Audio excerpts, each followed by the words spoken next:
ఆరోగ్యాభిలాషులందరికీ శుభోదయం. యోగ సాధకులందరికీ నా హృదయపూర్వక ధన్యవాదములు. ఈరోజు మనం చేతులకి సూక్ష్మ వ్యాయామాలు ఎలా చేయాలో నేర్చుకున్నాం. ఈరోజు మనం తల మెడ వ్యాయామం సూక్ష్మ వ్యాయామంలో నెక్స్ట్ సిరీస్ ఎలా చేయాలనేది ఈరోజు మనం తెలుసుకుందాం.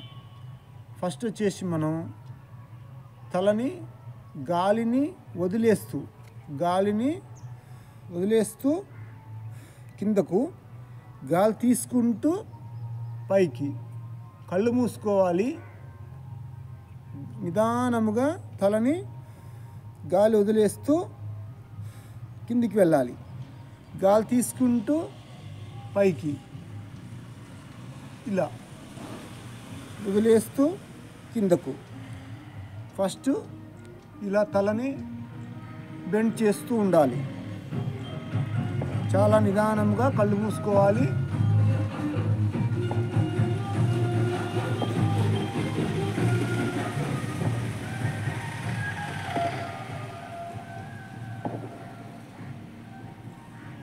తర్వాత మనం తలని సైడ్ స్ట్రెచ్చింగ్ చేయాలి. ఇలాగా మన చెవిని మన భుజానికి తగిలే విధంగా ఎంత వీలైతే అంత ఇలా సైడ్ స్ట్రెచ్ చేయాలి. మధ్యలోకి వచ్చినప్పుడు ఇలా గాలి తీసుకోవాలి. సైడ్ వెళ్ళినప్పుడు గాలి వదిలేయాలి. ఇలా మధ్యలోకి వచ్చినప్పుడు గాలి తీసుకోవాలి. ఇలాగా సైడ్ స్ట్రెచ్చింగ్ మనకి ఎంత వీలైతే అంత సైడ్ స్ట్రెచ్చింగ్ చేసుకోవాలి. ఇలాగా మధ్యలోకి వచ్చాము. ఇప్పుడు సైడ్స్ తిప్పాలి. కుడి సైడు మధ్యలోకి వచ్చినప్పుడు గాలి తీసుకోవాలి. సైడ్కి వెళ్ళినప్పుడు గాలి వదిలేయాలి. వదిలేసాం, మధ్యలోకి వచ్చాం, తీసుకుంటున్నాం. మళ్ళీ సైడ్కి వచ్చినప్పుడు వదిలేయాలి. ఇలా సైడ్స్ చేసుకోవాలి.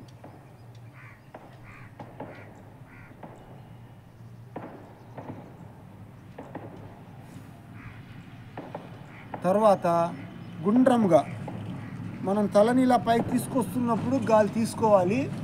మనం ఇలా కిందికి వస్తున్నప్పుడు గాలి వదిలేయాలి. వదిలేసాం, తీసుకుంటున్నాం. తలని గుండ్రంగా, తలని పైకి తీసుకెళ్తున్నప్పుడు గాలి తీసుకోవాలి. కిందికి వస్తున్నప్పుడు వదిలేయాలి. ఇప్పుడు రివర్స్, మళ్ళీ ఇలా గాలి తీసుకోవాలి. నిదానంగా వదిలేస్తున్నాను గుండ్రముగా.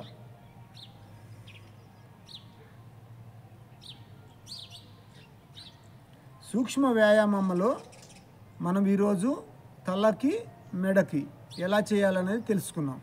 మరి తలకు మెడకు చేయడం వల్ల మనకి కలిగేటువంటి ఆరోగ్య ప్రయోజనాలు అనేవి ఎలా ఉంటాయంటే, మనకి మధ్యలో ఎప్పుడైనా తల పట్టేయడం కానీ, మెడ పట్టేయడం కానీ, అలాగే మనకి సర్వైకల్ స్పాండిలైటిస్ అనేటువంటి ఈ వెన్నుపూసలలో చివరి భాగాలలో ఒత్తుకొని మనం ఎక్కువసేపు సెల్ చూసినా కానీ, ఏదైనా పుస్తకాలు చదివినా కానీ స్టూడెంట్స్, అలాంటప్పుడు ఇలా చదివి మనం మెడని ముందు కొంచుతాం.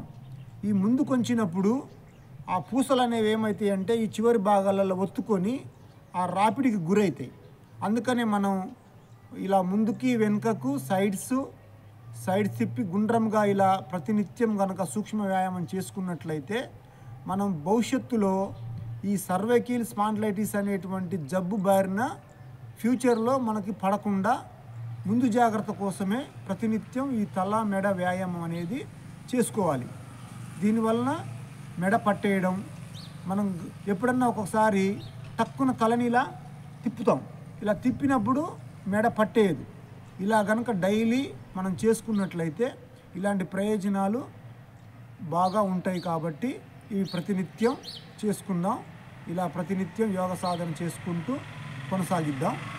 అందరికీ నా హృదయపూర్వక ధన్యవాదములు.